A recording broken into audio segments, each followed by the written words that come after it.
Nah, akhirnya ini ada kaitan nih dengan siksa kubur. Saya tidak bicara siksa kubur yang ada di tanah, karena setahu saya siksa kubur itu ya sudah terjadi di sini, ya di dalam diri. Siapa yang tersiksa? Yang tersisa adalah jiwa kita. Mana kuburannya? Kuburannya adalah tubuh kita sendiri. Jadi siksa kubur yang saya maksud adalah saat dimana kita terjebak, ya terjebak dalam frekuensi rendah, dimana jiwa kita terjebak dalam frekuensi rendah. Ketika seseorang terjebak dalam frekuensi rendah, ya dia terjebak di kesadaran rendah, apa saja menjadi menyiksa.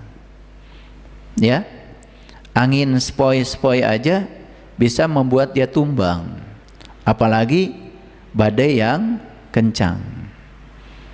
Orang-orang yang jiwanya itu terjebak di frekuensi rendah, apa saja jadi masalah, apa saja membuat dia jadi menyesali. Makanya dalam hidupnya itu mudah menyesali keadaan, gampang tersinggung dengan hal-hal yang sepele, sering membicarakan sesuatu yang jelas-jelas tidak bisa diubah. Jadi selalu terikat ke memori masa lalu. Itu siksa kubur itu, ya. Atau kalau enggak, dia juga terjebak oleh pikiran-pikiran tentang masa depan. Lalu berkah hari ini, berkah saat ini di sini sekarang nyaris tidak terasa. Ditambah lagi tuh ada perasaan iri, perasaan dengki, ya. Orang lain sukses, dia yang tersiksa, ya. Orang lain kaya, dia yang pusing. Orang lain yang beli rumah bagus, dia yang kelaper-keleper gitu. Itu siksa kubur itu, ya. Siksa kubur itu, ya. Apalagi ketika sudah menuju kepada perasaan hasud, akhirnya ingin mencelakakan pihak lain karena ada ketidakrelaan ketika orang lain sukses. Ada nggak yang kayak gitu? Ada apa banyak? Siapa? Ya. Nah, setelah itu hidup terus, ya, membanding-bandingkan. Ya, apa saja dibandingkan, ya.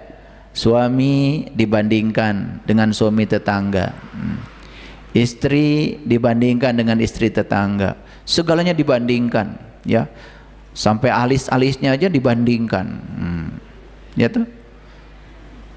Nah itu, ya. Kemudian yang berikutnya lagi, ya, keputusasaan. Nah, berbahaya sekali ketika keputusasaan duniawi ini kemudian dikompensasi, ya, oleh hayalan tentang masa depan. Gak apa-apa saya sengsara hari ini karena bagian saya kan nanti, ya, di sana, gitu. Itu terjebak oleh ilusi. Itu siksa kubur semua itu, ya. Kira-kira itu, ya, kekafiran, kefakiran, kekafiran, dan siksa kubur. Ini satu kesatuan yang sangat utuh. Nah, kita akan melihat nanti relevansinya, akan melihat hubungannya, ya. Makanya banyak sekali hadis-hadis walaupun katanya itu doif, tapi saya melihatnya bukan soal siapa perawinya. Kalau saya melihat hadis, lihat dari sisi pragmatisnya saja. Apa betul ada kenyataan bahwa kefakiran itu mendekatkan seseorang pada kekafiran? Kan fakta menunjukkan itu. Kefakiran akan membuat seseorang dekat dengan kekafiran.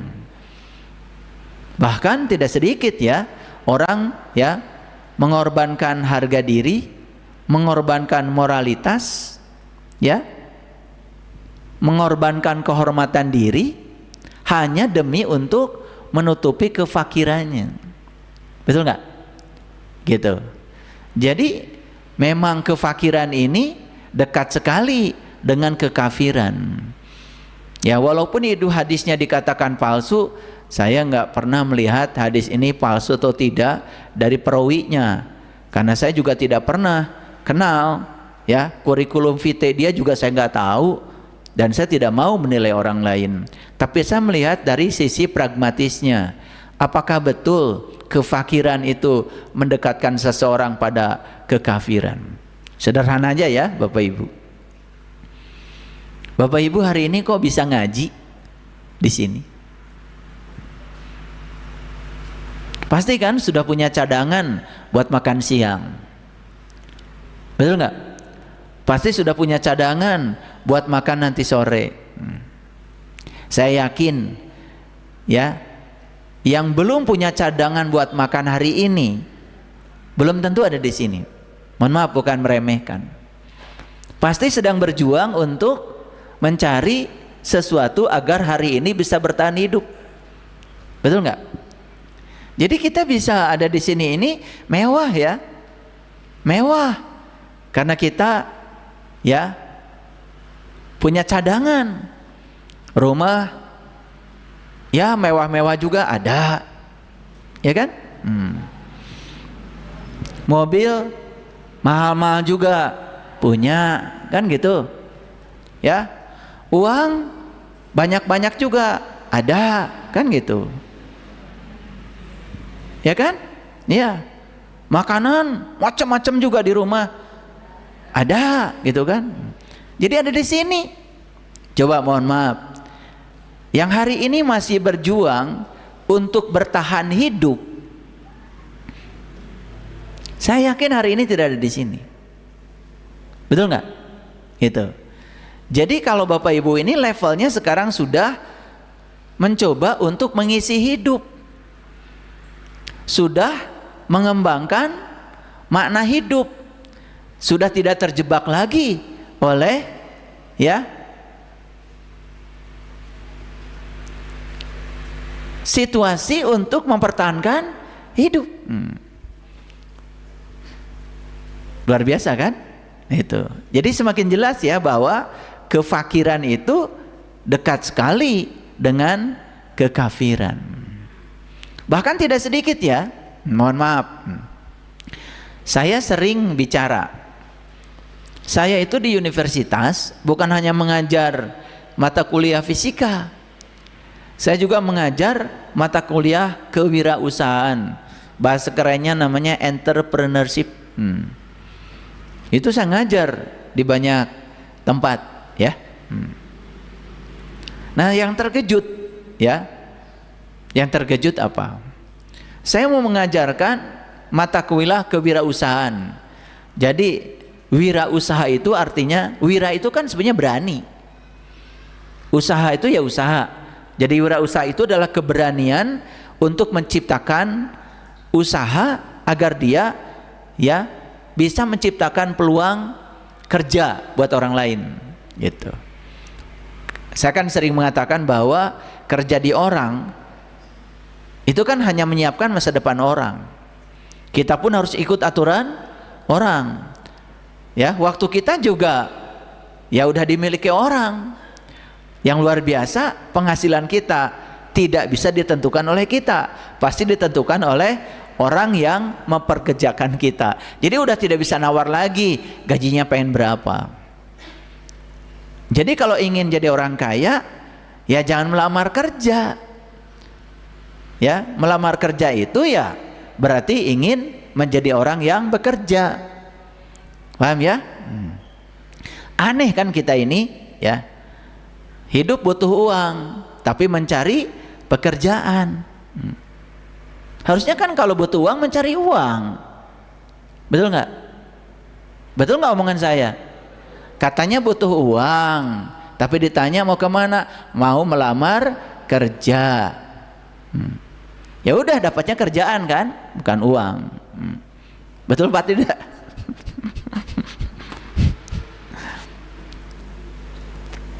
Nah, inilah kira-kira judulnya ya. Seperti apa sih doanya? Ini doa saya dari kecil. Jadi sampai sekarang doa ini ngelotok di sini ya. Allahumma inni a'udzubika minal kufri wal fakri. Allahumma inni a'udzubika min azabil qabri la ilaha illa anta. Ini doa yang diajarkan sejak dari kecil. Pokoknya kalau urusan koleksi doa, saya gudangnya. Karena saya kalau ketemu dengan ulama, ketemu dengan teman-teman bapak saya, ya rata-rata tokoh-tokoh agama gitu, saya tidak pernah minta uang jajan. Saya minta doa pinter. Saya minta doa kaya, karena bosen miskin terus, ya. Nah, doa-doa kayak gini itu udah ngelotok sejak kecil itu. Waktu saya mengamalkan doa ini, saya nggak tahu. Pokoknya berburuk sangka saja. Ternyata buruk sangka saja, walaupun tidak tahu isinya, itu getarannya sudah sampai.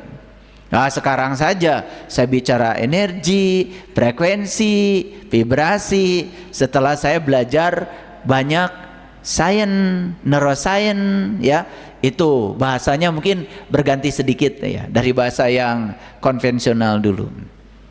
Coba Bapak Ibu, ya, ada yang pernah nggak mengamalkan doa ini? Saya baru tahu ternyata doa ini diambil dari sebuah hadis. Dulu saya nggak tanya itu doa dari mana, ya. Ya Allah, aku berlindung kepadamu, satu, dari kekafiran. Kalau di sini kafirnya disebutkan lebih awal.